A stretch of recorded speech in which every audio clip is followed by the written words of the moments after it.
And welcome to another episode of the In 90 Minutes podcast. I'm your host this evening, Ahmed Salim. And as always, I don't have the whole crew with me today. John will be with us shortly. Right now, I have David and Misael with us, and I'm hoping that Luke will be able to join us shortly as well. So happy Monday. Hope everybody had a great weekend.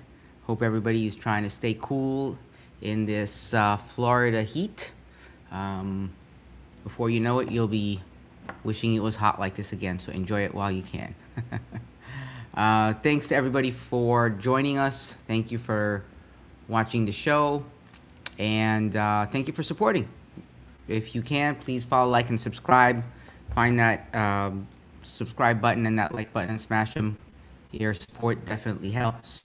We're on all social media platforms, so please follow us when you can. All right. So before we get into it, we have a lot to talk about. We have a lot that's happened since then. We've had Leagues Cup games, we've had regular season games, we've had kit reveals, we've had a bunch of things going on. So, but before we do that, Misael, David, how are you gents doing this fabulous evening? Good as can be. Come on. Well, as for me, I had the pleasure of sharing space with the big man that is hosting today. This past Thursday, Amir and I had the privilege of going to the stadium, to the Purple Palace, for the event revealing the jersey that the Prince of Egypt is wearing tonight. And gorgeous, by the way. I bought it online. I'm still waiting for it. I saw Luke this past Saturday wearing the authentic kit. John, I'm glad to see you, brother. And it was a great event, right? I mean, it was a great event. Yeah. I had the opportunity to see a friend of the show, Dennis Chen, a legend in this town, a man that brings happy memories, and he's always happy to see me. And that makes a lot of people angry. That the legend Dennis Chen rates yours truly so highly. And also, there was another player right now. His name escapes me. Number five, center back at the time. Goodness, I will have to look back. My apologies to him because he only played for us 1 year. So, and it's been 15, 16 years. And so there was two players from that 2011 season. They replayed the highlights of the championship game. A lot of cool stories from Dennis. Did not know that he was pretty much the kid manager that year because there was no kid manager. Those guys had to go home, shower. Had to do their own laundry. I mean, there was a lot behind the scenes, if you will, about that first season. And of course, all that is encapsulated on the red kit. For those that don't know, the red kit happened because Umbro at the time did not had enough purple fabric to manufacture them. The kits. The kits actually were purchased in Canada and were brought in illegally into the United States by a staffer crossing the border, putting them in the trunk, and then driving back to the States. That's a true fact. And so we wore red. We wore red, red and white colors of Stoke City, the club that Kay and Phil supported as young people and into adulthood. And obviously, in 2012, we switched to the purple. To quote the great Miguel Gallardo, you cannot have purple without red. So I know a lot of people are complaining that now is a rainbow colors in the stands, but that's what happens to teams when they mature. Now we have dozens and dozens of kits. Yes, purple is our color, but that's what happens. Great night, and it was nice to see our trophies. Ahmed and I were told that the trophies, unfortunately, are starting to show some age. Something that I hope that the club can address because they're part of our history. We should take care of pieces of history. And with that said, they signed my USL era jersey. And but anyways, it was just a fantastic night. Thank you to the club for understanding what matters to the fans.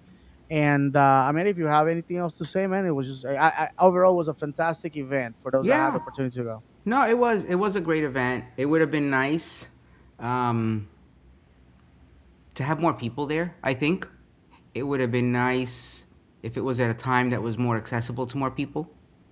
You know, I personally had to rearrange my schedule. I had somebody take my son to practice. Because I wanted to be there. I wanted to see what they were gonna do, and my wife said I want a jersey. So when your wife says she wants a jersey, hey, I'm not gonna say no. So, um, but yeah, I mean, I think it was a great event. I think it was well done, well executed. Um, there's always things, but I don't want to call anything out like that. But everything was great for the most No, part. Um, yeah, I think it was great, and the merch is great. If you haven't seen it, obviously I'm wearing the jersey. They have a lot of nice things out there, and there's some on the mobile shop as well.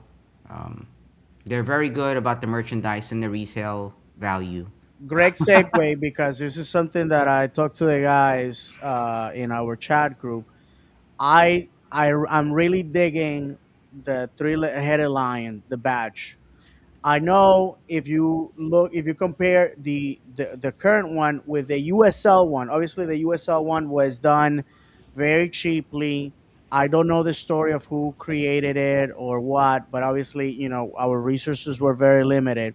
But the version, if you see on your screen, Misael has the hat, and obviously Ahmed has the jersey. Uh, the redesign, the re-envision three-headed lion just looks badass. Excuse my language. It just looks very intimidating, very good. This past weekend, we'll talk about it. Our friends too from Bradford City, from England, was in attendance. We got to spend some time with him, and he just said history, regardless of how long ago, is to be cherished. And obviously, he comes from a club that has a ton of history, a ton of everything that he was wearing had a meaning, and he was telling me about it because he was obviously wearing the away jersey for Bradford City, uh, team in League One. Just so you know, a team that has been in the EPL as well, and the so I would like to hear from you guys. Is this opening the discussion to reconfigure and perhaps move to back to I'm making air quotes to our roots by going back to the old badge. I'm looking at the Amen has it as a background, and I'm gonna be honest with you guys. I'm very partial to it. I think it just looks nice. Thank you. Listen, I people make fun when I say, hey, look at this handsome devil. You know, Vana was a The Vanna Vanna White. White. The Vanna White, yeah. By the way, Vanna I White is Puerto I need to Rican. touch the letters. I need to touch the letters to Yeah, make but the by the way, turn. Vanna White is Puerto Rican, so we claim her. And so yeah, Vanna White, move over. We got the Prince of Egypt. Guys, what do you think We about did that? do the poll, David, on Oh, you did. X. I was Yeah. just gonna ask about that. Yeah. It came back 51.9%. So the question was, should Orlando City keep the three-headed lion badge like what is on the retro kit and the Honor Thy History kit? And I put pictures up there. No means that we stay with our current one with just a single lion with the 13 peaked mane on it. And then yes was the three-headed lion badge. 51.9% said no, and 48.1% said yes. So no, the majority was to keep our current badge as it is. But surprisingly, it wasn't overwhelmingly. So I mean, it was very close. I think Yeah. when you If I consider. said 13, I meant 30 because we were the 30th MLS team, but It whatever. wasn't a scientific poll, so yeah, I mean the jury's still out there. I just think that the two kits that we have with the three-headed lion, they're just some of the nicest. David, kits we we could have. have had 400,000 responses to that, and you would have still said that. No, I'm just saying. Listen, brother. I'm not gonna lie. I'm not gonna lie. I like the three-headed lion. I think it just looks classy and Yeah. different, and it just looks cool. That's just me. And you know, I see on the comments people agree with me. It's okay. Yeah. It's all good. We love It's, you. you know what? I think it could be, I think it's nice as a throwback, right? To talk about the origins, because then you kind of lose it. Because then people think it's just the crest. So it's nice to have it on some of the kits, like the Legacy kit and on this one. And I think Adam said something about it also, maybe like on a sleeve or something. I think having it on a crest like this is good on some of the jerseys. So maybe on the third kits to always kind of, pay Or homage make it to. the away kit. Our away kit, three-headed It lion. doesn't go Boom. with yellow, though. Sorry. It's gold. I was told it was gold by people in merchandising Yeah, that took okay. offense Yeah. at us calling it Yeah. yellow. They need to But get their eyes checked. It's you not know, gold, hey, it's when I yellow. went to kindergarten, that that color was yellow. But you know, we're gonna hang up on semantics. So That's when David and I were at the event and they were talking about the kit, they were talking about the new kit and they were talking about red and the purple and how they're in the same family. I felt like raising my hand up and saying, "Where do you get yellow from?" But I didn't want to be that guy. Yeah, I mean, I agree with you, Ahmed, with the keep it as a like a throwback and just Yeah, bring it, back once in a while. I would like to keep the current one that we have just because that was our, MLS era, yeah, yeah, logo that we came with. So I'd rather keep that one and just once in a while throw it back. Makes it yeah. fun. Yeah. And for those who didn't get to attend the other picture I have in my background, not this one, but this one, so the club went through the trouble of covering all of the seats that say Orlando in red. So this is not a picture I modified. That's actually a picture from the stadium that night. So it was definitely a nice surprise to see.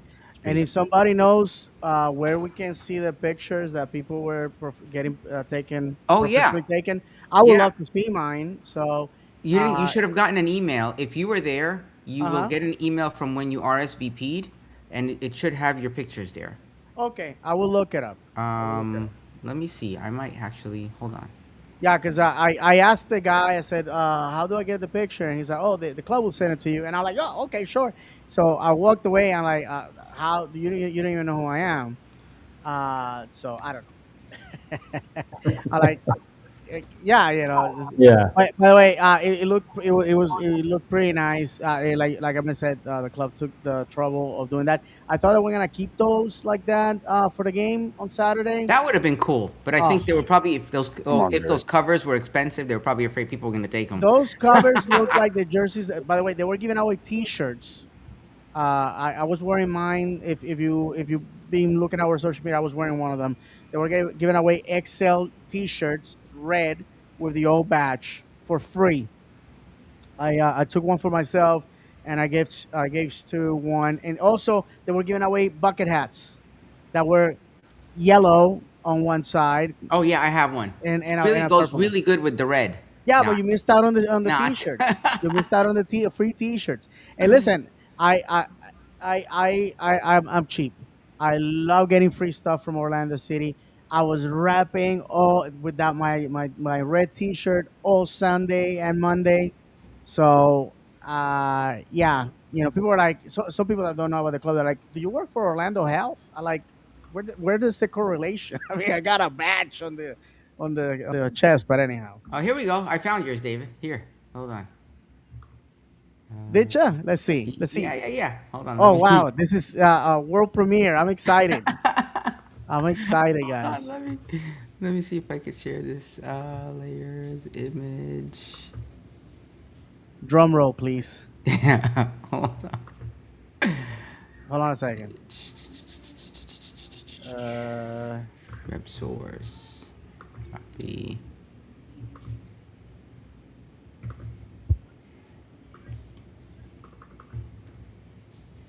It won't let me link it. All right, I'll get it and I'll share it in a minute.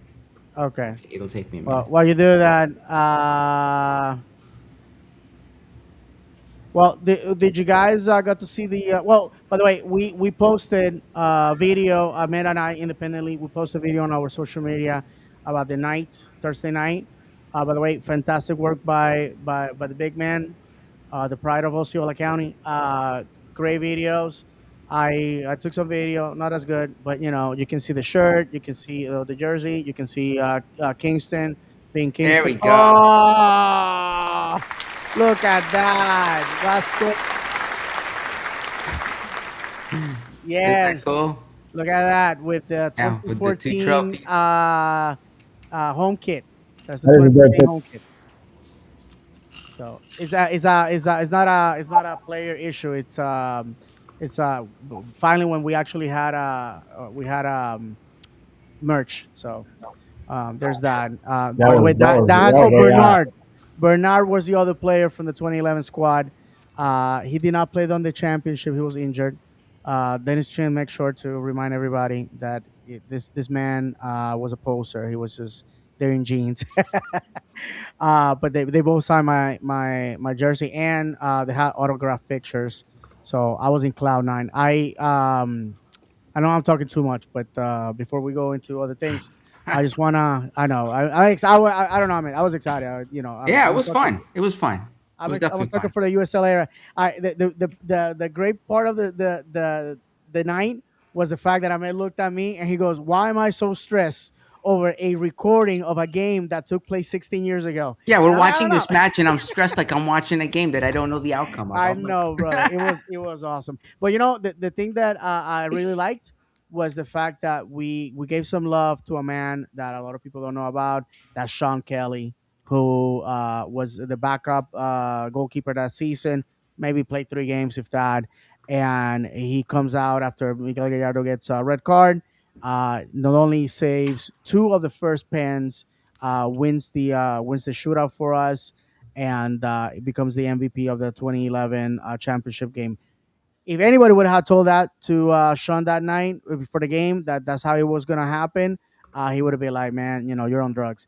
By the way, Sean Kelly now lives in Colorado. He's a salesman. He works in sales.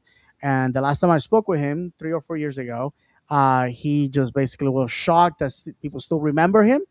And I told him, I said, "Man, you're a club legend, and I have been always a big proponent that the trophy for or the award for the MVP of the season for Orlando City should be named the Sean Kelly Award because he embodied, in my opinion, everything that is supposed to be a player for the Lions." And Sean, if you ever listen to this, man, I don't know how or why, but just know that there's a fat man in Orlando that still thinks of that night as one of the greatest nights in football. So thank you for representing our colors and being part of our organization. And on those 2011 shoulders is how this club has been built. So it's important to remember that.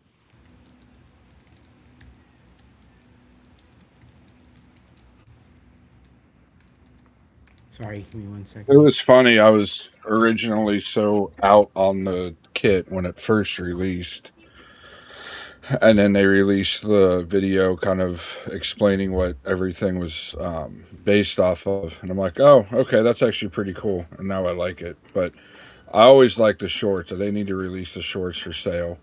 I will be one of the first people buying the red shorts that go with the kit because they're incredible looking too. I think almost more incredible than the kit. I agree with that 100%, man. I think unfortunately shorts are not they are not super popular. Now on a tangent, and you guys know me on a tangent. Um, I usually shorts are not that popular. There was a team in Europe, I want to say in Spain, that decided to sell game worn kits, pants, and the jerseys, and just to be inclusive, they included the female team, and the shorts for the female team sold out. There was like a bidding war for them. Uh, Hey, it was funny. So John said that. So for the adults in the room, do with that what you will.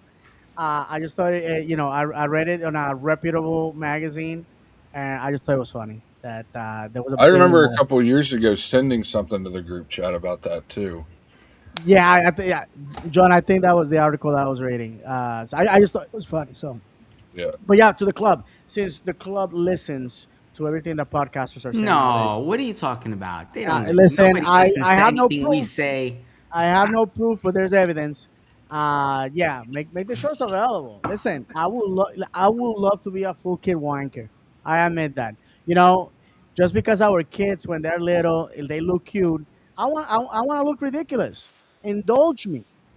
Make me Yeah, about the shorts, the regular shorts that we have, like the ones that say out since back when was that in the spring? Um, that Fanatics um was asking to or was had a sale going on, and they the shorts were like, what were they, like $10 a piece or something ridiculous like that on the Mm-hmm. sale. Yeah, they were Yeah, like Michelle And was $3. the one that sent that out. The shirts. There was something that was like $3. I was like, yeah, they were. It was a ridiculous sale on the shorts, and I ended up getting 2 pair of them, and then I got them, and there's no pockets in them. Hey, So Michelle, we that's can't hear the you, brother. Can you hear us? Because we can't hear you, bro. me. Yeah. Oh, sorry. Yeah, Don't be sad. sorry. I was on mute. Yeah, it was $6 I paid. Yeah, Yeah, brother. You got whatever him? it was. I know they were. Yeah, but they the were same thing as ridiculous. John. Like I took them out of the package and I honestly didn't even look at them that well. And then I wanted to steam like the creases off of them, and I was gonna wear them to a game. And as I'm steaming them, I'm like, this has no pockets. And then I was just I like, all took right, a pair out and well, threw them on immediately, and then like went to go into the other room and pick my phone up, and just like out of habit went to stick it into the pocket, and fell on the floor. there was nothing there. Yeah, I guess they were really authentic, you know.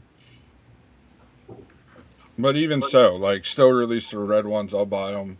They're sick. You know, they're cool if you're just running up to like, the gas station or something to get a soft drink or Publix or whatever. Go to the beach, things like that. You know what I'm saying? Is I the would never wear goalkeeper this. kit available? I have not seen it yet. That'd be another one because that black. Yeah, the black one that Crapo had on, that was nice. And if Luke was on here, he'd be on a tangent because he's been asking forever for the club to release a black and purple, mainly black with purple like stitching kit. Which I I've believe. seen them. Correct me if I'm wrong, but the goalkeepers had some combination like that a few years back. Uh-huh. I Not think, the purple. It was just no It purple. was just black and white. Black Okay. and white, because Um, I have the black and white. Yeah. No, the mock-ups that Luke's done is disgustingly good. With the black and purple, and I think it'd be really cool for them to see. And about the show listening to us, I do have something when we talk about the Cincinnati match that's interesting. That was a change at the match. So Yeah. So before that, we concluded our participation in Leagues Cup last Wednesday. I didn't go to the game, and I think the attendance shows that that was not money well spent. In the end, it was I'm making air quotes, a victory via PKs. We crapped the bed once again. Marin, uh, which is insane and diabolical that the club makes it look like he's the hero by kicking the last PK, but he's the guy that allows the tying goal at the death. And I was talking to people on Saturday, and when Marin came in, and I said, a lot of people were laughing about it, but I'm like, imagine that this is our playing game or the last game of the season to get into a playing position or to get into a automatic playoff, and you lose that way. You know what? Or or you lose or you tie the game that way. I'm sorry, I can't excuse that. I just thought it was a very poor performance, but that's over, thank God. You guys want to add anything about this sham of a tournament? What I liked about it was that when he made the PK, he didn't like celebrate. He just, kind of walked off, like, which I thought it was pretty cool because I was like, there's nothing to celebrate about. He has shame. The man has shame. I thought when he made it, he was gonna go crazy, and he just walked off. I was like, all right, cool. well, let's back up before that goal was scored. and look at what happened, what the lack of what happened with our star supposed passing the ball to nobody. There should have been somebody in the middle, yes, but the keeper was what Yeah, 50 yards from his yeah, net. he could have chipped them. Yeah, And it brought back flashes of that happened 8 years prior to that on the day On that day. back in Woolley. Jim he brought it up here in this comment, and I was going to touch on it anyway. But it was 8 years Yep. to the day that the Rooney goal happened. Where was it? Will Johnson. All he had to do wasn't it Will That's Johnson. right. All he had to do was just kick the ball to the other end, and the ref was going to blow a final whistle. And lo and behold, he tried to dribble it by Rooney, and Rooney tackled it, and the rest is history. All Griezmann had to do was put the ball towards the net and relieve the pressure a little bit. And that game, the really all of League's Cup, Griezmann just needs. I appreciate a player being selfless as much as anybody. But it comes to a point when you're the highest paid player on the team that you just have to assume that responsibility and take the shot. Now, jumping ahead a little bit, Saturday at the end of the match, you saw him try to take over a little bit more a couple times and not be as selfless with the ball. But I want to see it every time. I'd much rather him shoot it than dummy the ball to Angulo or to Dorsey. I'd much rather see him shoot it. Really, there's only two players on this team that he should be dumbing the ball to. That's Ellis and Martin Ojeda. And Martin Ojeda obviously isn't playing right now because of his injury. But shoot the ball. If he would have just put the ball towards the net, I know he was under a little bit of pressure, but just lob it towards the net, and maybe somebody's able to beat the keeper and the last defender there and put it in, and you get your assist. But that was the only thing. And the other thing about that goal that I saw is this thing that's haunted us all year is how reluctant our center backs are to close players down on top of the 18. You look at a lot of the goals this year, which there's been a ton of them. But a lot of goals this year happen when our center backs are in 1v1 situations with a player on top of the penalty box, and they give them way too much space, and the player can set up and basically take their time to get set up, and they put a good shot on that, and it's just I don't know why when as a defender I was always taught, and I brought it up to Luke and showed him the replay that I slowed down a little bit, and he agreed with me that that one was on Iago 100%. Same with their first goal. People were trying to blame Dorsey and blame Crepeau, and they're both a little bit at fault. More Crepeau than Dorsey, but Janssen let the goal scorer, the scorer of their first goal, flash right in front of him on the line, and then realized it and was like, "Oh shoot!" and wasn't quick enough to respond. And then Dorsey had to come in and try to save it last second when Crepeau should have been out there to at least punch it away anyway because of how lobbed the ball was. But those are just the two things I saw from the match that was worrying last Wednesday.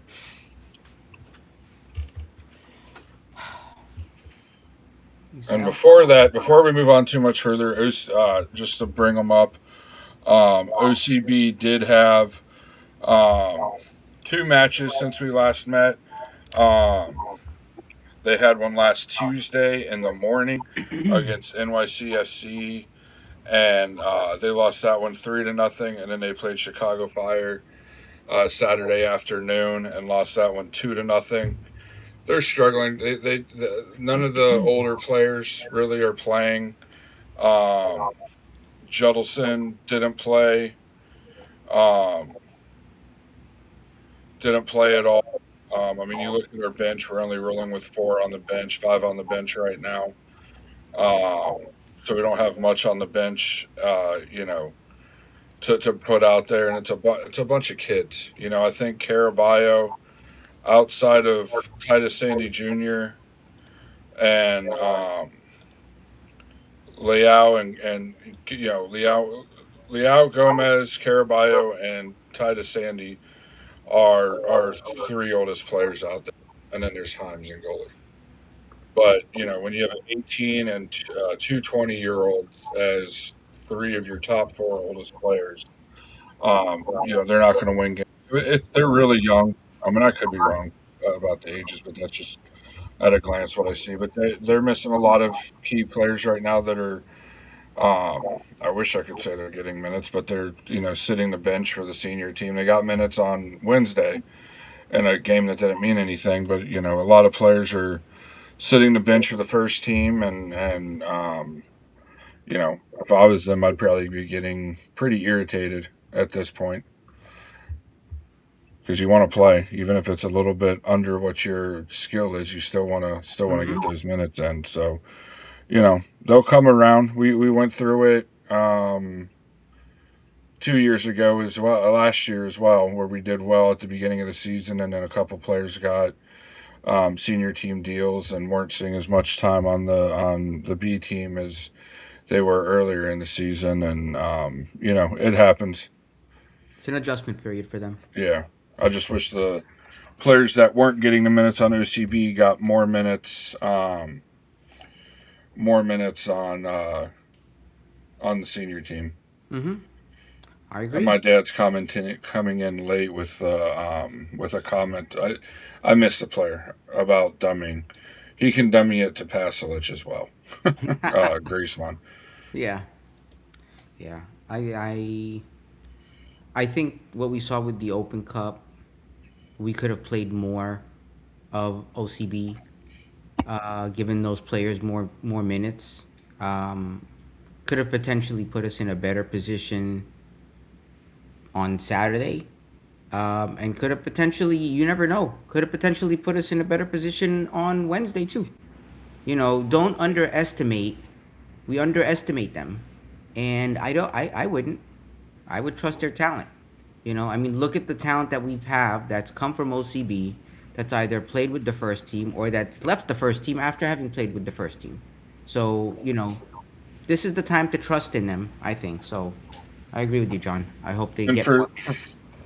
for those that missed it, Tahir Reed Brown did get traded, was transferred to St. Louis City for $100K plus add-ons, plus about $300K of add-ons if certain metrics are hit. So potentially he could be sold for $400K in general allocation money, which is, as far as allocation money goes, a decent bit. To put it in perspective, we paid like 1.2 for Dorsey. So, Hopefully he doesn't come back and score on us. he probably will. So, and then the Pride played as well on Saturday evening. Lost 2-1. Obviously didn't see the match because I was at the match and then driving home. But from what I could tell, it's just a team going through it right now. Seems like whatever touch Seb Hines had 2 years ago, he's lost. It's for him. It's getting kind of hot. That seat's getting kind of hot underneath him there because they're not doing well at all right now. They've lost. Giles Barnes left for Saudi Arabia. That's another one. Mm-hmm. Yeah. They've lost four of their last five. In that span, they've won one game.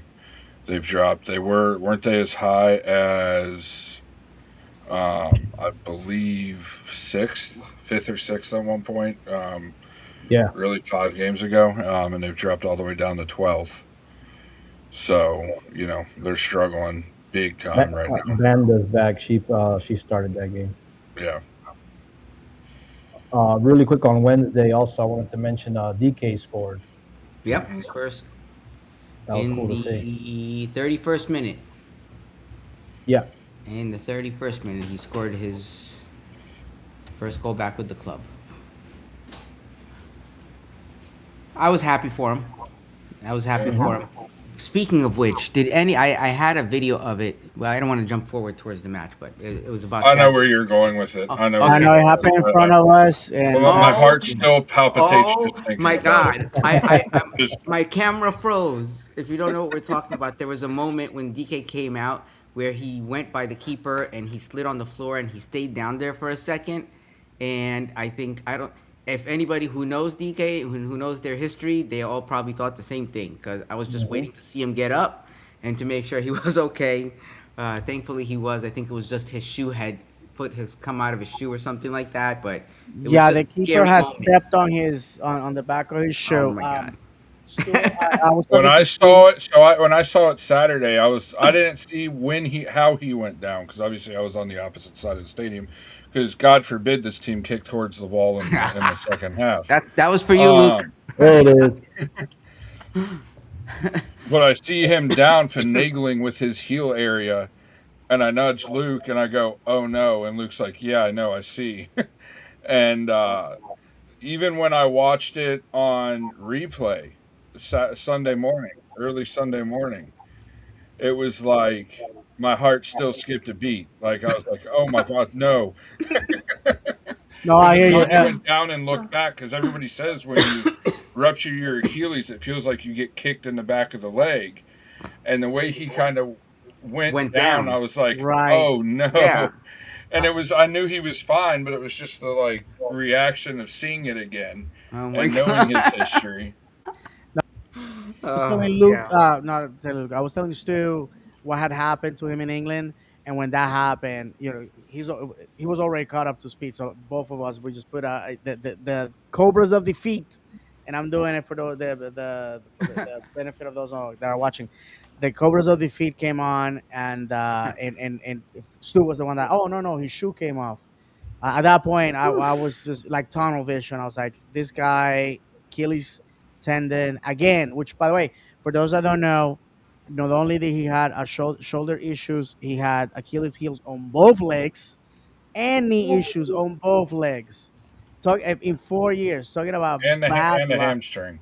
And yeah, there you go, brother. I mean, just bad luck for a guy that is. I just the Yeah. nicest For a person. moment, I forgot about the rest of the game. I was just Oh yeah, frozen no, on yeah. him. I don't even. If you ask me what happened in that whatever, it felt like it was 5 minutes, but the 10 or 20 seconds he was down, I have no idea what happened right in front of me. Oh my gosh. All right. So, anything else about the Open Cup before we go to Saturday's game? Oh, you mean the Leagues Cup? I mean, yeah. It's a Sorry. sham and it's a cash grab. Yeah, I Oh hate that gosh. tournament. Okay. So yeah. So transitioning to Saturday, we welcomed FC Cincinnati. Left with the draw. Um, I don't know how I feel. I mean, I think we played okay. There was a lot we could have done better, but I'm just glad we got away without a loss. Because of how we've seen Cincinnati playing. My concern is we keep playing like that, we're done for the season. I feel like if we don't change, I think I read somewhere where right now if our current shape doesn't change, we're at like 90%, roughly 90% odds of missing the playoffs. So could be an early end to our season. Um, I don't know. Something needs to change, and I know, it's an unrealistic ask, but it's really not. I don't think so. I mean, was that game winnable? Yes. I would say we could have totally won that match. There were opportunities that we didn't capitalize. I'm not taking anything away from Cincinnati because Cincinnati did a great job. They're a great team. But this is the path that we chose by starting the way that we did to an extent. We can't afford to lose any points. I mean, right now we're 10th place with 21 points. Forget about our goal differential. We can't go with our goal. This needs to be points because if we're up against goal differential, we're at minus 17. That's a yeah. The one thing we do have going for us is we haven't drawn much. Because you got to remember the MLS, the standings, the tiebreakers are for wins and then goal differential. Okay. So it's that's Okay. going for us. So if we get in a situation like if we win tomorrow night, and if DC's playing, if they lose, or even if they're not playing, if we win and DC doesn't pick up any points, we'd be tied on points with DC, and then we'd be ahead of them because we would have 7 wins to their 5. Nice. Even though we Okay. have a negative 14 or 14 goals worse differential Yeah, oh. than they do. Okay. But yeah, I mean, watching the match, I was really angry leaving the match, and then rewatching the match. There were some key things, refereeing blunders that I realized, like when Ryan went down, we clearly had possession of the ball, and Tori Pinto worked her magic and somehow gave the ball to Cincinnati on the drop. Oh, that wasn't when Gervais went down. It was Ryan went down. Oh, okay. Whoever it was went down. But he took the ball to the head. Yeah, I thought that was the ball to the face was Gervais. So and that one, she gave it to them. She gave that one I will give. So that one was on the shot. Oh, that was the goal. My bad. I'm sorry. You're right. Which I will give her. That one I kind of give her an excuse on because it was kind of bang bang. You got to see if there has to be the moment where she actually has to see it's a head injury, and I just think it all happened too quick that the ball would have literally been in the middle of the air, in the middle of its flight when she would have blown the whistle, and then that's extremely unfair to Cincinnati to the other team to do that. So I think she said, once somebody touches this ball, I'm blowing the whistle dead, and it just happened to go in the back of the net. But no, I'm talking about yeah, you're right, the Ryan part, yeah. Just after that, when Ryan went down, I think it was Otavio was on the ball and just stood on it, and then she blew the whistle to go check on Ryan. And then they come back for the drop ball, and all of a sudden she's dropping it to Cincinnati, didn't instruct them to, kick it to Crepeau, and just let Cincinnati play for it when we were, that was a specific point that we were gaining momentum on their end, and she gave it right back to Cincinnati. There was also to me, it was a clear corner kick that she took away from us, where Spicer went to center it, and you heard the boom tick, and it was like Spicer's whole body was going this way, away from the goal line, and then he kicks it, and the ball goes the opposite way with weird spin on it. She gave that a goal kick, and then my dad was saying, I didn't notice, but my dad was saying there was at least a couple throw-ins that she blundered in it. But outside of all that, I thought the VAR decision was the correct decision when it happened. I just said, I was hard set because it happened basically, right in front of us, so I had a good angle on it.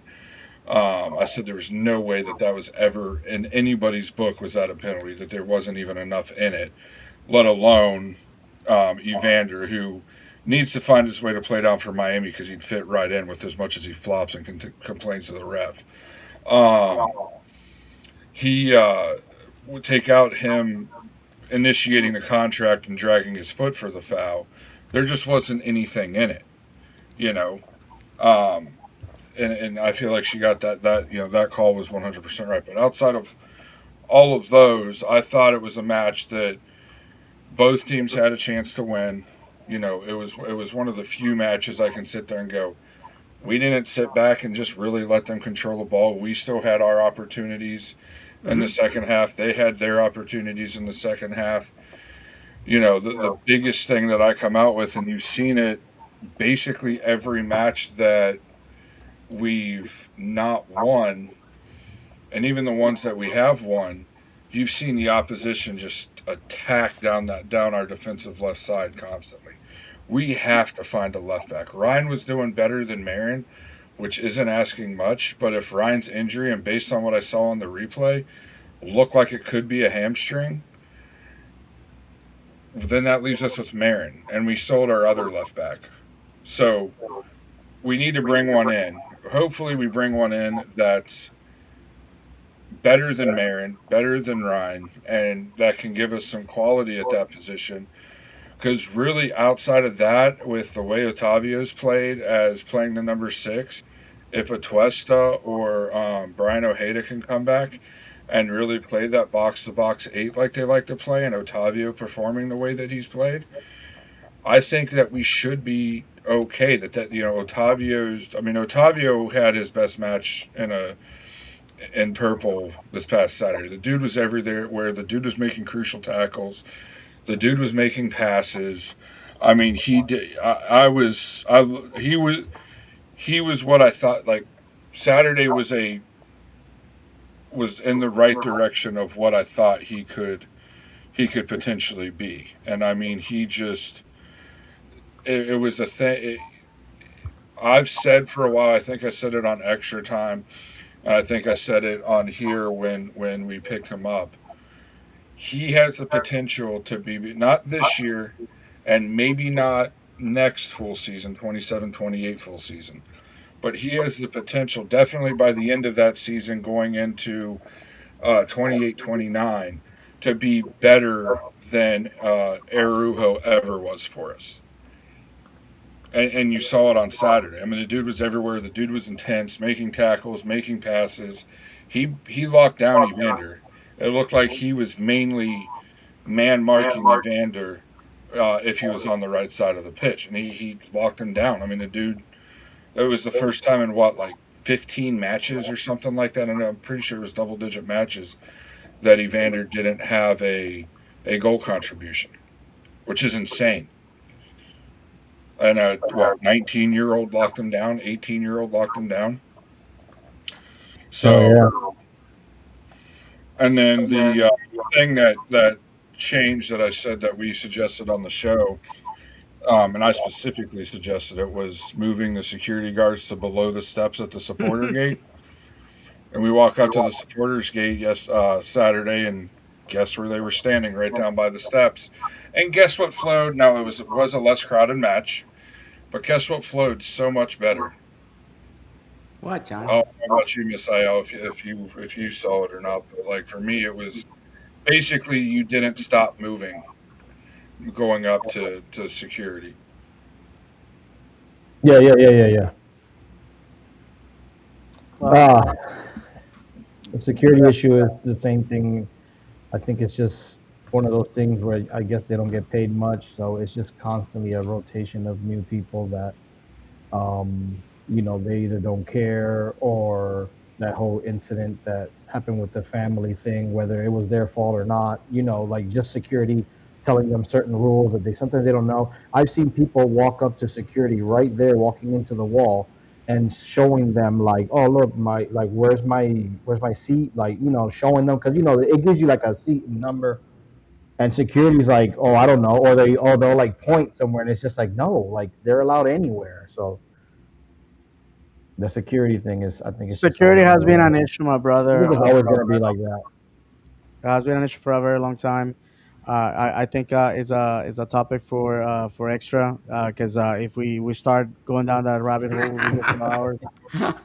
So I would love for John to Uh, tackle that issue on the proper show. But I can tell you, as far as Saturday, I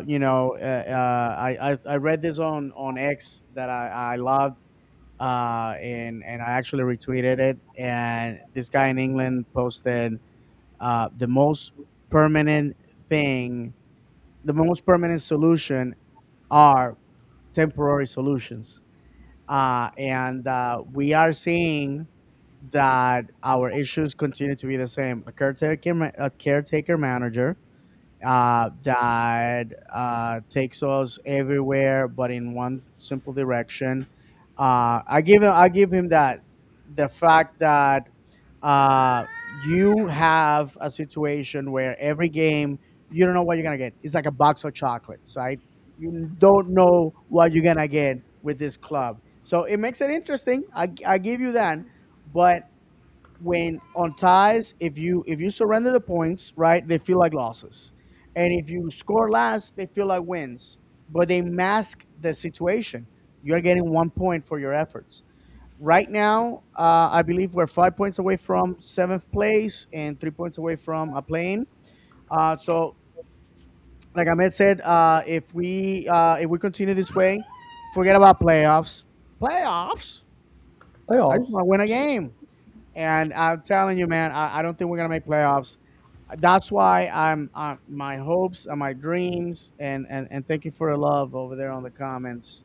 My I wish my wife was this enthusiastic about my person, but after 20 years, I guess the magic fizzles a little bit. Uh, I love you, man. I love you, Chris. So anyhow, the point is that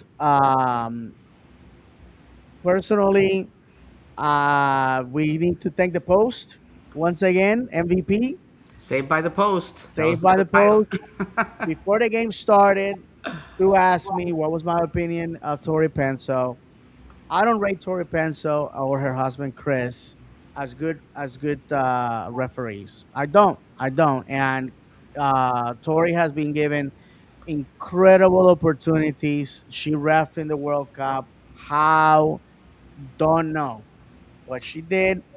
And I have argued that she doesn't get more criticism, rightfully so, because she's a woman. And and if you criticize her, you sound, if you're a man, you're gonna sound like a misogynist or whatever. On Then After Dark, Mike, I love you, but when I was trying to explain this, you freaked out. You tried to like deviate me, and you prove my point. You prove my point. You cannot you cannot look at Tori Pence and say you got it wrong. She fell for the oldest trick in the book, and I got witnesses over there in section 3 that I said when it happened is a dive, should be a yellow for simulation. Thank God the VAR saved us from another injustice. She went to the VAR, and that's exactly what happened. Boom. And for the Cincinnati fans that are new to the sport, evidently half the city is new to the sport. The goal by Orlando City was not a foul, because if you look at the video, you see that the defender kicks T Spice, as his friends like to call him, in the back of the leg. So it was not a foul. By the way, an incredible goal. Tyrese Spicer has had a goal contribution pretty much every single time he's on the pitch. He's not a striker, according to our the way we're set up. But it seems like the guy can find the scoring boots every single time. And I loved it over there on the salsa when everybody was doing his celebration. Pointing at his forehead. He's becoming something else. A reminder to the Toronto fans: we fleece you on this one. You let go a good one, and for what? For some Garber bucks? Be ashamed of yourselves. And to finish the thing, like Ahmed said, we are not in no condition to be gifting points away. We are at home, and you should be winning games at home. It was hot as molasses, man, and you should have used that as to your advantage. You should have won that game. It was unfortunate the way the first goal came to be, but we had opportunities, and we did not cash them in. And to Griezmann, I said it out loud. Somebody needs to pick up the phone and call him and remind that man you are a World Cup winner. You were robbed a Ballon d'Or because the Pessy fandom has to get their way, and you played top level football in Europe. Act like it. I understand you want to do right by your teammates, and you got a bromance going on with Alice, and you're happy to be here. And I Ooh. see on your social media your family's loving living in Orlando. I get it, brother, but you are getting paid money to be Antoine Griezmann. Be that guy. Be that Speaking savage that you know you can be. Go ahead, speaking brother. about that, about those two guys, the whole like, you know, 4-4-2, but Grizzy tends to drop to the middle, and then sometimes Ellis starts coming back too towards the middle. So it's like you have to stay up top. Like, you know what I'm saying? Like once that happens, it's like there's no one there, and it keeps happening a lot lately. Where it's like, what are we doing? Like, I mean, I don't know. Maybe with time, their chemistry or something. But like, I don't know. I feel like that should be spoken about, like, You're ASAP. Like 100. you can't drop to the midfield with me. Someone has to be up top. You're Like, I don't 100% know. because I there's don't a know. lot of passes from Griezmann that go into a ghost. to Casper the Yeah. Friendly Ghost because there's nobody there. So I agree, and I finished with this, guys. The game was a disappointment. Now, off the pitch, we're doing a lot of great things. The giveaways. I walked away with a bucket hat. I'm a sucker for bucket hats. Everybody knows that. Speaking of which, did you guys see the fedora hats, the white fedoras? Did anybody see those? Somebody What? had white fedoras, and they were like Avianca, and it had like an Orlando City thing. I don't know if Oh, they were. Avianca Airlines, which by the way, I believe they are a Spanish airline or Yeah, yeah, Ecuadorian.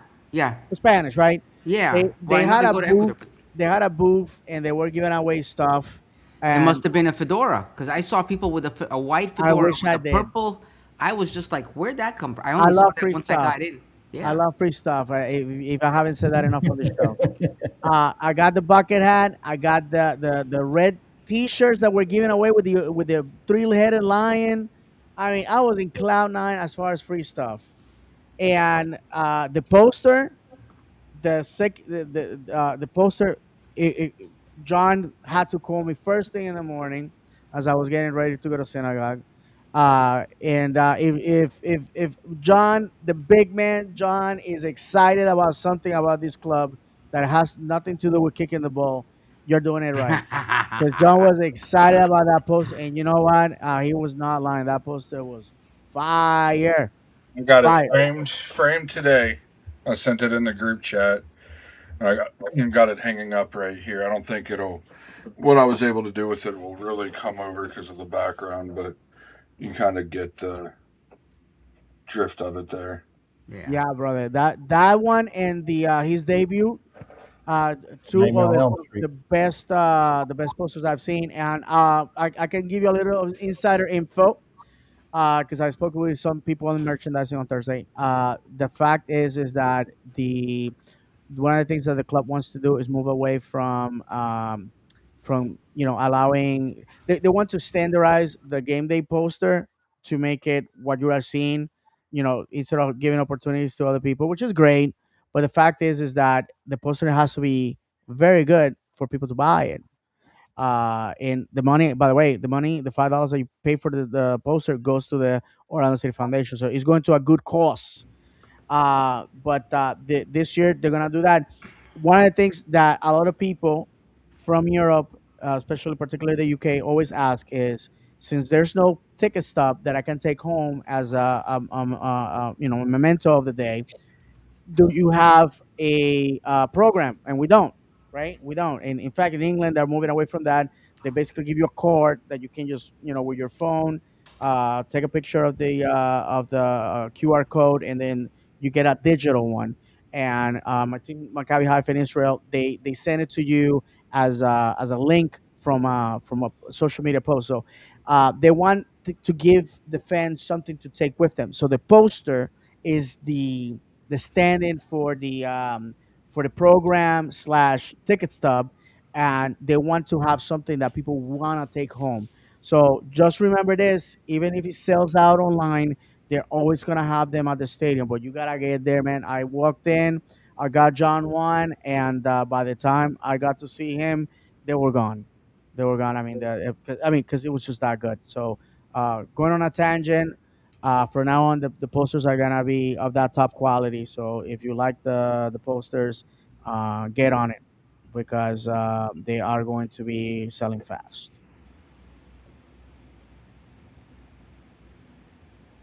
Okay. Let's see. What else we got?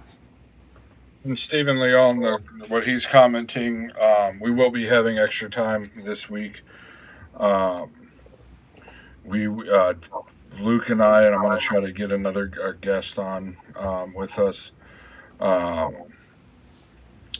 we're going to talk about that, about a lineup for when Ojeda comes back. I have a crazy idea. Do I think the club will actually do it? No, but I have a crazy idea with what we can do for the lineup with the emergence of Ellis and signing DK, and then with Ojeda coming back, once Ojeda does come back, and DK's both are full match fit, DK and Ojeda are full match fit, what we may be doing with the team. So Oh, Yeah, really? Perelman's gonna have a problem when all those guys are healthy. yeah, it's a good problem to have. It is, But yeah. that'll release Wednesday morning, hopefully around 9 a.m. We'll record it tomorrow night, so tune into that if you get a chance. Among other things, we'll be talking about as well. Well, guys, this coming up Wednesday, we're recording this on a Monday. So most people tomorrow or today, depending on when you're listening to this or watching this, we are back at home. A game I won't be able to make because there's this thing called work that steals the Work. joy of football. Work. Yeah, Where? work exactly. And What? Ahmed What? and I got to see. I was fortunate enough that I was able to go home and shower all the grime that I picked up in the operating rooms where I work. But Ahmed and a bunch of other people were in the work clothes. Mm-hmm. So that this Wednesday is right now is pretty much end of the month for me. I am swamped with work, so I won't be able to make it, but I will watch it, of course. So this Wednesday, we welcome the Chicago Fire that is a star-studded club. They are ahead of us in the standings. I watched their game at home versus Portland. They dog walk, manhandle Portland. They, to say that they took them to the back of the woodshed, understatement. So I think it's gonna be an interesting match. It's a match that we gotta take points away from, guys, because it's an Eastern team. I'm gonna leave the guys to give their thoughts about their expectations. I won't talk much about it. Think I have been very clear because I don't want to be over redundant since we're gonna be talking about the game on Saturday. But we gotta get points, and we gotta defend the house, the fortress, as you will. I'm already expecting very low attendance, unfortunately. So you can't feed off the crowd. You gotta go out there and play for one another. And my only calling is for Antoine Griezmann to pull the Eminem in 8 Mile, with the hoodie, look at himself in the mirror, and just and remind himself who he is, because we need Greasy to show up on Wednesday. That the man is gonna have to put that team on his shoulders, because unfortunately we can't score. Our midfield is non-existent, and our left side keeps getting more punishment, more punishment than my brother when he lied to my mother every morning saying that he did brush his teeth and he didn't. So the fact is, guys, we gotta do something, and Wednesday is the time to start. So what do you guys think? I think every game at this point is a playoff game, or it's as close as we're gonna get. So, I remember saying that several years ago or a few years back, where every game was a play. It really is at this point, because the worse we do, the harder that path becomes. Right now, it's a steep path to get there, and every point we give up is gonna just make it that much more difficult. And what we don't want to be dependent on is outcomes from other teams on decision day, because that nobody wants that, right? So something needs to change, and we have what it takes, but we just need to finish. That's really all I can say, gents. Right now, if we continue on the pace we're on since since the start of since the break, since the World Cup ended, um, we will be on 27 to 28 points, depending on how the losses and draws go, because there's decimal places involved. We'll be on, like I said, 47 to 48 points. That means we get a win in half of our games, actually win it, and in half of the games, draw a quarter and then lose a quarter of them, which over the course of the season is pretty decent. Um, with 46 points, do I think that we will make the playoffs or at least make a play in.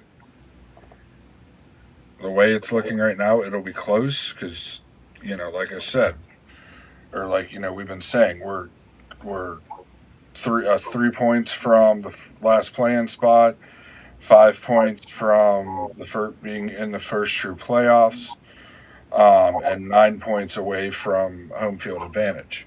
So the 9 points is a little bit of a stretch because of the amount of teams we have to jump and the point differential. But it's still not. It's still games like Saturday where we had a bad day, where we whatever happens, where we still drop points. Now, do I think 3 months ago does Cincinnati probably pull away and win that one, 2, 3, 4-1? Yeah, because we basically did the same thing to them Saturday that we were doing to them a couple months ago when we played them the last game of the first half, and they ended up winning 6-2 and scoring 4 unanswered. So we've definitely improved. The defense has definitely improved, but at this point we need to win as many games as we can, and we absolutely cannot afford to lose too many. Because, by the way, what I just said, if we continue on the pace, that means we only lose 3 to 4 games in the next 15. Oh, If you average everything out with what we've done since the break, because we only have one loss in league play, one loss since the break. To that was to DC, right? The Red Bull, sorry, Red Bull. So, I just really think that we just need a left back. Tomorrow night, we have to win. We have to take advantage from having, you know, two straight league matches at home. Um, it'll end up being three straight by the time Saturday gets here, but we need to take advantage of it and come away with two wins tomorrow and Saturday. And Chicago's a good team. I mean, we haven't beat them since June of 24. So it's going to be a test on us. They obviously have Lewandowski, who's kind of been up and down since he came here. He's had one really good game and a couple okay games, um, but it'll be a test because Chicago's been playing well this season. All right. Well, I have to tell you this guys. Chicago is the only team planted in the playoffs that we're gonna be facing anytime soon. So we played them this Wednesday, Saturday, RSL, which is a Western team. The following Saturday, we're gonna be playing at Minnesota, another team that is struggling, but in the West Coast. Then we're gonna come home against San Diego, another Western team that is struggling. Uh, Perhaps, hopefully. By the way, I believe, correct me if I'm wrong, this is probably the first time that we're playing them, San Diego, in our history. It's our first meeting. And then, hopefully that huge trip from the West Coast will give some advantage. Then after that, we're playing Atlanta at Atlanta. And then we're playing Toronto here at home. All these teams are, quote unquote, in the struggle with us. Then we're recording this on August 17th. A month from now, September 16th, Wednesday, we are in Columbus for the semifinal on the Open Cup. I cannot begin to tell you how monumental, probably the biggest game in our history till this day, because this game will save our season. It will. It will. I'm telling you right now, it will. And after that, we're gonna be playing at New England on Saturday. Then Saturday, the following Saturday at Philadelphia, and we don't return home until October 10th, which oddly enough playing Columbus. And at that point, October 10th, we will be basically a month away from finishing the season, which we will be finishing at home against New England on decision day November 7th. Um, and right now, looking at the schedule, we're gonna be playing. Thankfully, a lot of teams that are below in the table, so it's doable to sneak in into the playoffs. But like Ahmed has said 1,000 times, is it gonna be worth it? Are we gonna do the Grandpa Simpson meme where he comes in, takes a hat, puts it on, turns around, puts the hat back on, walks out the door? We don't know.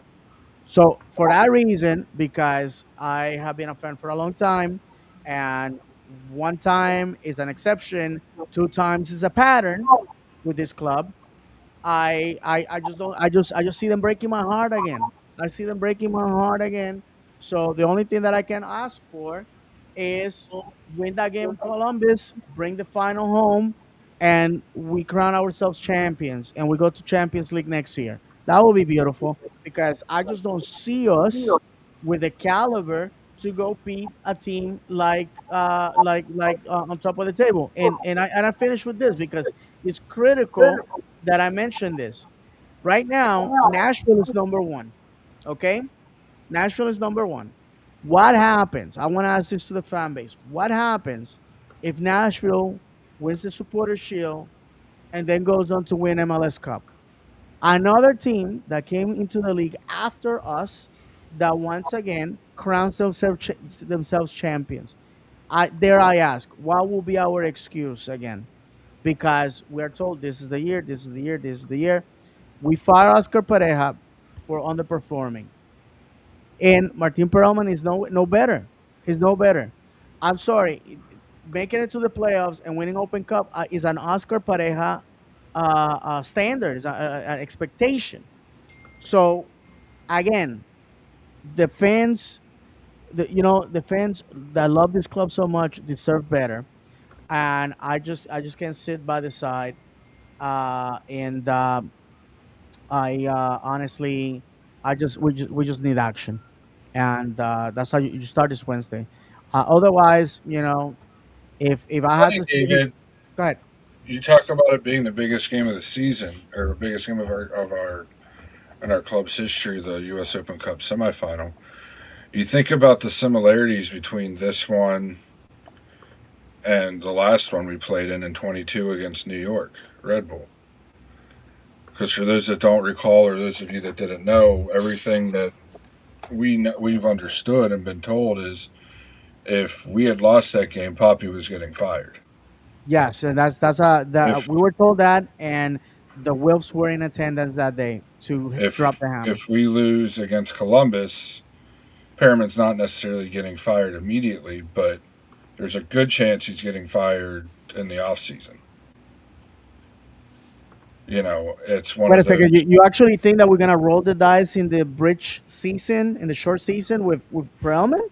I would say that's the best time to bring somebody in. Yeah, I mean, if he wins U.S. Open Cup, you don't really have, and especially if he makes the playoffs, you really don't have any ground to stand on to fire him at that point. Yes, I mean, he's done all his duties. real quick because I want to get your perspective on this. That's fantastic, John. If he proves that he can do it. The fact is, there's not a single podcaster or fan. There's people that work for the club that obviously will remain nameless, and people that used to work for the club that have been very vocal about it. Just because he's a nice guy doesn't mean he's the right guy.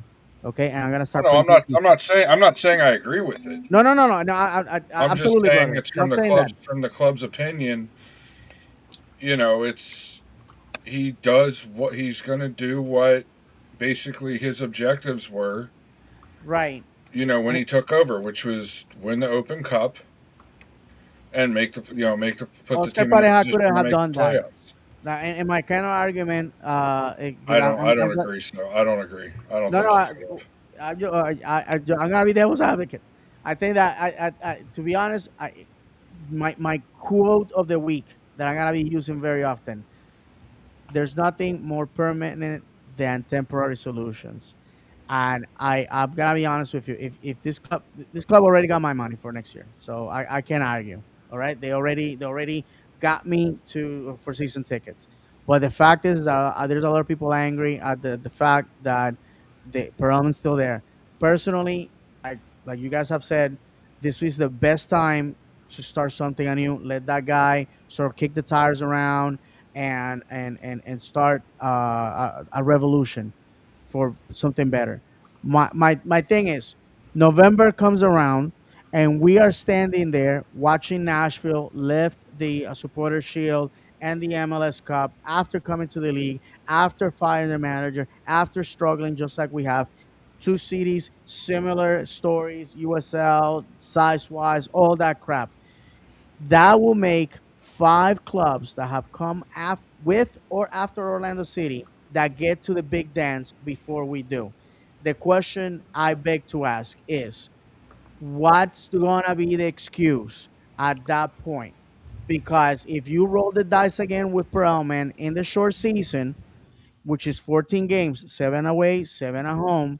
And once again, we crap the bed because I just don't see us getting any better unless somebody throws some holy water over us.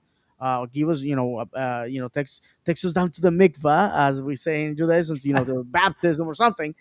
I don't know how we gonna be able to get any good in a shortened format like that favors teams like Miami, like FCC, like Nashville that are all gas, all goals, no breaks. I don't see it. So you do that, and then you perhaps in the shortened season you're seeing Miami winning the trophy again.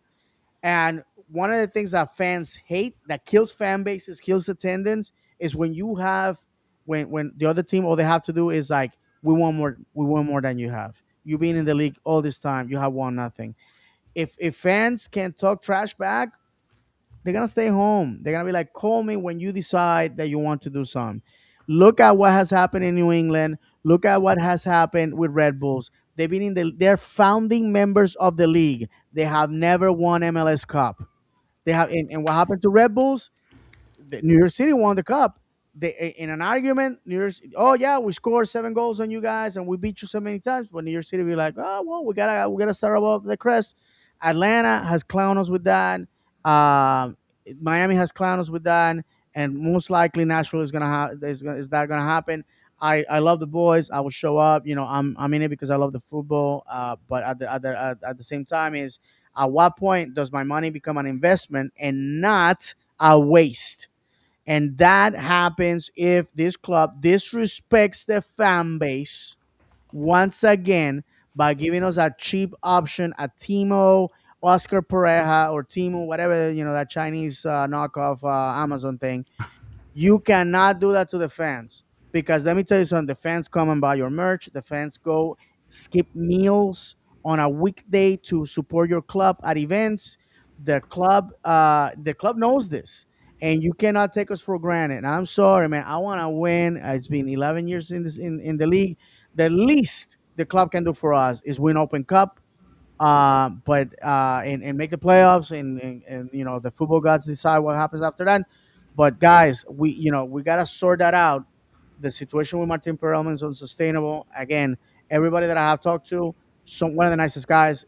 Martin has always been super respectful, nice, and welcoming every time I have talked to him. But the reality is that I don't think he's the man moving forward, and that's no disrespect to him. This is football, is a business based on results. And to quote Ricardo Moreira, all of us are replaceable. So that's where we are. I will shut the heck up so we can hear the guys as we're closing the show. But if we get our doors blown out on Wednesday and Saturday, RSL is no. I want to respond to what you said, Right. David, because you said a lot in there. So, first off, everybody knows I was not somebody that wanted Perelman to continue at the club after the break, when the break started. Coming in, into restart, I was still very irritated when Ricardo said that he was going to remain the manager throughout the season. But you have to give him some credit. We had the one game against New York where we gave up 3 goals, but outside of that, our defense has looked much better. Our defense, there's going to be games where yes, our defense is going to give up some goals because of how they play. But I mean, look what we did to Cincinnati. They were offside 8 different times. Mm-hmm. Look what we did against Club America. They were offside 8. I believe it was 8 times. Look, our offense hasn't looked this good since Inchy was here. This threatening. It's the way we look on offense when we can get the ball out of the midfield, which is part of our personnel issues right now. I don't think it's a coaching issue. I think any coach would struggle with it, which goes into what we're talking about on extra time. But realize when Atuesta was in there, how much better. He played the Salt Lake match. What was it? Played the Salt Lake match. Not Salt Lake. San Jose match. Missed the 25th and the 1st, I believe, wasn't it? Or was it missed the 1st? Whatever it was. Look at how much better we looked against Monterrey. I said Club America. I meant Monterrey about the offsides. My apologies. But look how much better we looked against Monterrey in the attack with Atuesta in there. Somebody that wants to distribute the ball and has that skill to be able to pass the ball. But basically what I'm getting to is you look at how Perelman was thrown into this position at the beginning of the season with a week to prepare, basically. He came in, there was 2 or 3 matches and an international break that he could kind of gather the team, and we saw a difference in that week off that the team had. We saw a little bit of a difference after we got our rear ends handed to us by LAFC in Nashville. And we saw a difference in our attack going forward. Defense was still really leaky, but we saw that difference. I mean, to me, the difference between where we are now, and we've seen it against now 2 quality teams. I'm not including San Jose in that because they look terrible. But we beat Nashville, a team that beat us, 6-1, 5-1, whatever it was. And we just drew Cincinnati, a team that beat us 6-2. But those results aside, just the eye test, we look much better than we looked a month before. So to say that he's not doing a good job is tough to say when it's only been 4 matches and we've won 2, drawn 1, and lost 1. You do that over an MLS season, that's 17 wins. If my quick math does me right. That's 17 victories. That's 51 points alone. And then you add the draws in there. That's like 59 points, 60. Between 57 and 60 points. If my quick math does me, that's a pretty decent season. So, but so to say he hasn't done the job, I feel like is unfair to him, and we're holding a lot against him of what the team looked like before the break. Then he basically gets a preseason. And there's different things we can question him. Injuries are starting to become an issue. We see 3 of our starters are out right now because of injuries. One of them is definitely a training injury with Martin Ojeda. Brian Ojeda and Atuesta were knocks they got in the game that have turned into something else. But, if we win the U.S. Open Cup and we make the playoffs, we get outside of that 8 and 9 play-in game, and we get 7th or better, I really have a hard time seeing, especially with the way this team is advanced. Personally, I would have a tough time saying that he has to go in the offseason.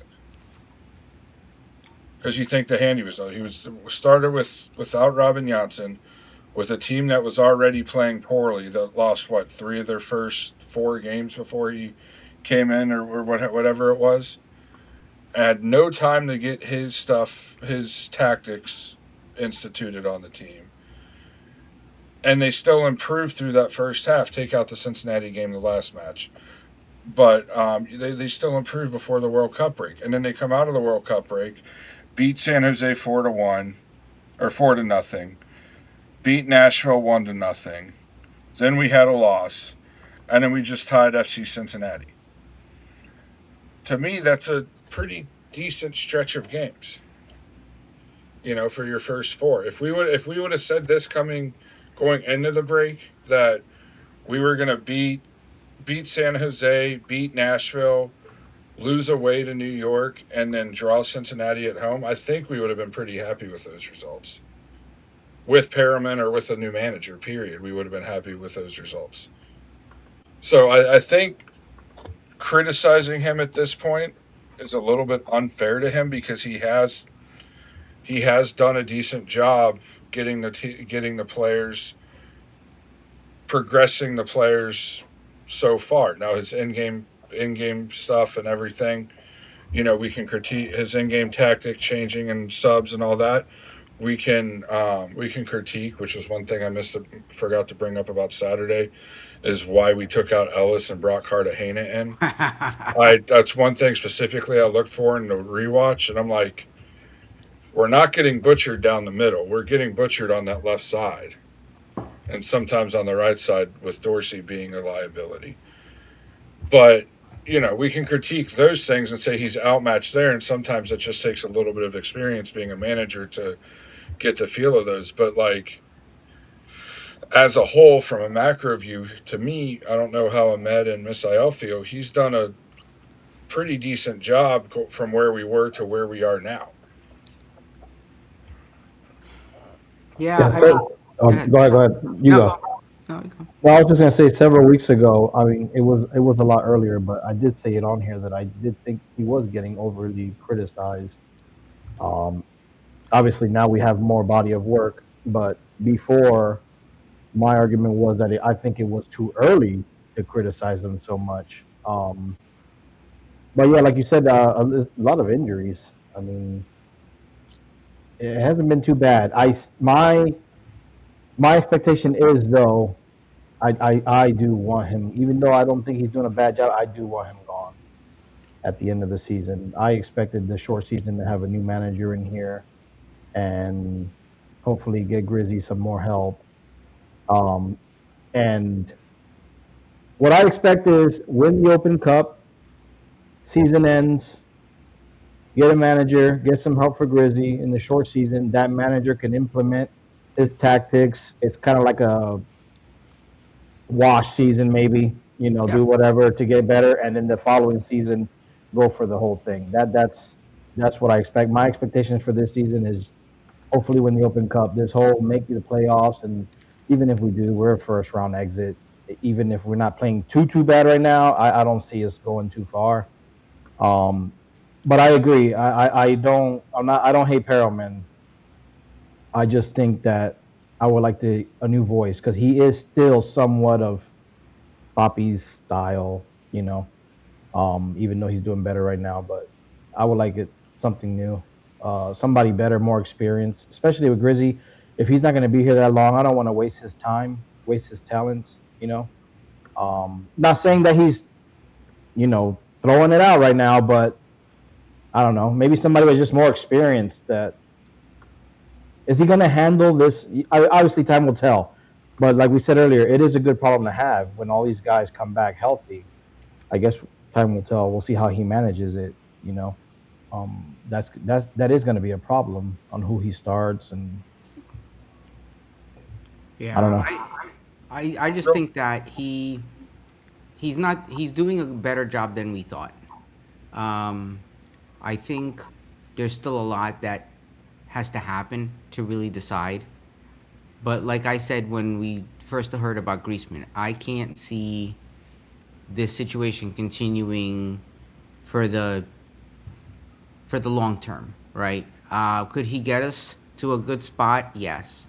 And I know if Luke were here, he'd say, like I said before, burn it all down. So, you know what I mean? Because we do see still some remnants of that. So I think as part of that change that we all wanted, I think we need to finish that change to an extent. I think he could be you know, depending on who they bring on, maybe he could be a valuable part of that. But I know Luke would want no part of that in the long run. But you know, I don't know. I didn't really, when we talked about an interim manager, that's the way I saw it. It was an interim manager, and we need somebody to get us to that next level. Is he that person? You can't tell by a few games. You can't tell by a few games because we don't have history with him. And if we do look at any history with him, it's not his history. It's the history of Oscar, right? So that's not the kind of, it's not a fair assessment. I think we need to really do our homework if that's something that we're considering, which I really hope not for the long term. Well, the whole thing about him and Griezmann is I noticed in the match against Lyon that Griezmann came over and said something to Perelman. And you could kind of see Perelman disagree with what he said. And it was right before the hydration, like right as the hydration break was getting ready to happen. Mm-hmm. So you saw them over there talking. And I mean, they're talking during a match. It's going to look like they're yelling at each other. But that's what it looked like. And then, by the time the hydration break was done, they seemed to figure it out and go on with business. So, I mean, I do feel like, they both respect each other because, the whole thing is as a manager of a player like that, especially a new manager of a top flight team, having a player like Griezmann, it can go, it can kind of go two different ways. It can go, you're either going to bow down to everything he says or you're going to try to show, who's in charge of the team and stick up too much. And the thing that I liked about their when they were communicating against in the Lyon match is it seemed like that they really wanted to hear what each other said and figure it out. And it wasn't, it was a team leader and coach talking together, not the superstar and a new coach talking together on either side of what it was. It really seemed like they both were like, I see what you're saying, but I want to do it my way type of thing, which is going to happen when you have a player that's as experienced and knowledgeable as Griezmann, period. Yeah. I don't care if his coach was, Pep. They're going to have their disagreements. And, it was as much as it looked like it could have been a negative thing, because I know people always, like in any time, like teammates get into a shouting match or coaches and players get into a shouting match or coaches get into a shouting match during a match, you see it a lot in the NFL. To me, that depending on how it escalates or doesn't escalate, it's a very positive thing when you're from somebody in my position trying to see how the team's operating and stuff, that they were able to have that disagreement and still move on. Now, yes, we ended up losing the match, but still, it was good to see that Perelman's not going to back down to Griezmann all the time, but also B, that Griezmann had enough respect to talk to Perelman with it rather than, just walking away and doing it or, berating him basically because he didn't agree with him. So that was a positive to me to see with Perelman. But, I mean, he, only, like Ahmed said, only time will tell. There's still a lot to go into it. And, I think the only thing at this point that'll change David's mind is if we get Pep or if we win the MLS Cup. So, but let's move on real quick to Saturday. What'd you say? No, I said that was funny. All right, so we have Wednesday. We talked about Wednesday briefly already. So then Saturday at, what time is it? 7:30, we welcome Real Salt Lake to Inter Stadium for is this the fifth of the 5 matches that we were talking about? Because we had Leagues Cup, FC Cincinnati, Leagues Cup. Yeah, Salt Lake would be, well, I mean, Monterey was home, but it was here. Yeah, no, but I'm saying that's the 5th of the 5 matches within that 15-day time frame that we were talking about, because we said the beginning of August we had like 5 matches in 15 days, so I think that's the 5th one basically. So we welcome Real Salt Lake Where are Real Salt Lake right now, sitting in their table? Um, They are seventh. okay. So, what do you folks think about that match? Thoughts? Real Salt Lake is very injured right now. They Win. have Win. they have six players that are going to be that are injured, whether Is they play any role. Diego Luna one of them? He is not that dude. That dude would have to be on a stretcher in order for him to not play. I feel like. So I mean, we have to win. You know, kind of like Ahmed was saying, it's playoff mode already, and we're just at the I guess middle of August now. But it's something that's crucial that we go ahead and that we take care of business and then win at home. Um, yes, it's not an Eastern team, but we can still if we get 6 points out of the two matches, I can almost guarantee you that we will be in one of the play-in matches, play-in spots. Would you say 6 points out of? 6 out of 6 for the next two. All teeth, baby. Never hunt 'Cause we're alone. only four back from New York, Oh my god. so I just feel like it's these two matches are crucial. And if we get 6 points, it takes a little bit of the pressure off of the Minnesota match that we should also win because Minnesota's not been very good this year. So, but I think we can take it to Salt Lake. I feel like we match up well against us. And I know at times Salt Lake has played a matchup defense, or people like to call it a man-to-man defense. We have done very well against man-to-man matchup defenses this year. Um, we've done very well against them. We did it against early in the season when we got our first win against Montreal. That's how they played us. That's how San Jose played us, and that's how Monterey played us was matchup. So we play very well against them. I think we play even better now with Griezmann because Griezmann is very good at tracking defenders out of their position and creating openings for other runs. So let's hope that they don't see the same tape that we see or that we've watched, and come out and play a matchup and are able to we're able to take advantage of it. And even if they don't, I still think that we have a good chance of taking the win on Saturday.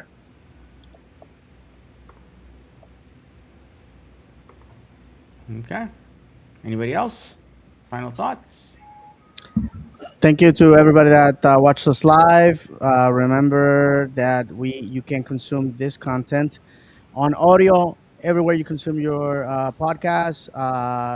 Thank you everybody that's gonna watch this later. Thank you for everybody that's following us on social media. We try to put out some fun stuff out there to talk about the club, football in general. And hopefully Wednesday and Saturday we get results, and next Monday we get to talk about those victories. So again, if you're new to the show, thank you, and if you get some enjoyment out of the four fat guys, old man, and the young dashing Englishman that is missing today, please share with your friends and family. And last, I want to once again thank the club for all the things that have happened off the pitch. I think as a fan, I feel very appreciated. So thank you very much for that. And a big shout out to Bernard and Chen, who this last Thursday took out other busy schedules to come and relive with the sickos, the diehards, monumental moment of in our history, and to introduce this beautiful jersey that is gonna live on as one of my favorites. Has grown in me, and if you haven't had the opportunity to look at it live, I'll tell you what, it's gonna make you fall in love. It's a sleeper, that jersey. because once you look at it, you're like, I must possess it. So, oh, and by the way, I have in my possession the Griezmann rookie card for his 300th goal. I'm told that Topps sold out, and then I'm gonna be reprinting that.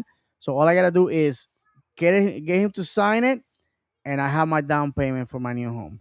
So we'll see how that happens. All right, guys. I wanted to say, wasn't Ojeda at practice? He's been working on the side, yes, by Okay. himself. He hasn't been a part of the squad yet. He's been working on the side, which usually means he's a week or two out from joining the squad, and then usually a full week of practice, and he'll be good to get some minutes. All right. So, and don't forget, everybody, I said it earlier, extra time comes out on Wednesdays. It'll be Luke and I this week. Anybody, obviously the three guys can join anytime if their schedule permits. But we'll be talking about the roster for when Ojeda does come back, when Martin Ojeda does come back. Kind of a crazy idea that I had after Saturday's match of doing with the lineup.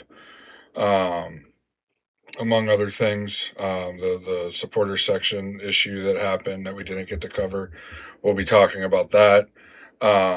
Pretty sure Luke and I actually, for once, have the supporters groups back and agrees with what happened. And then other things, whatever we can talk about. But that'll release Wednesday, sometime around 9 a.m. for audio and video. So driving back and forth to work, you can listen to it, or if you're bored at your desk, you can watch it to get ready for tomorrow night or for Saturday night's. Jeez, oh Pete, Wednesday night's match. And have a good time with us. And if anybody watching wants to join, just shoot us a DM, and we'll get you on the show to talk about whatever topic you want, or if you just want to join and talk about stuff going on with Orlando City, you can do that as well.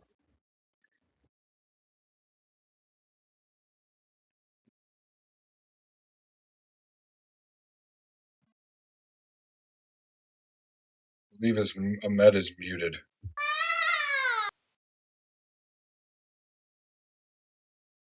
David, you want to send us off because I think Ahmed's having technical difficulties. All right. I mean, are you having technical difficulties? Because right now I have technical difficulties wait. on my own. Can you guys hear me? Hello? There we Yeah, go. we can hear There you we now. go. There you go. That was weird. All right. So we're going to leave you the only way we know how, reminding you that football is played on grass, not on paper, that football is cruel and unpredictable, that football is a pound of talent and an ounce of luck. And if you have not cried for joy or anger over football, it's probably because your team is not kicking towards the wall in the second half. Have you ever really footballed? For the whole crew, may God bless you. And as always, vamos, Orlando!